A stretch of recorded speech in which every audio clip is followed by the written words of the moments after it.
Baby ikaw, Owel. madulas ka ba magsalita? Yun na nga, hindi ako madulas magsalita.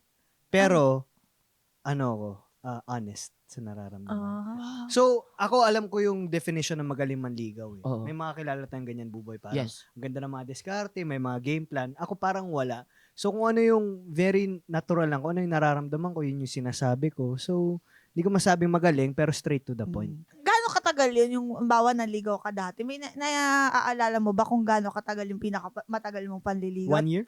Wow, ang tagal! Hindi lang din kami talaga nagmamadali. Oh, okay. At that point, parang wala naman ding rush na sagutin ako agad. So, in-enjoy muna namin yung, alam mo yun, hindi muna kami official. Pero hindi ibig sabihin nun na nagde-date na kami ng iba. Hindi rin ako So, nakipag-date parang ng iba. exclusive. Exclusively kayo. dating. Oo. Oo, ang dami Tapos, na kasi ang maganda doon, kaya rin siguro kami nag 1 year. Kasi parang hinintay muna namin yung kailan na nag-start para same date. Gets? Nakasmile siya, oh. Nagkakwento Miguel. siya. Tsaka kami ko, smell din ako. Nakakatawa ka. din ako.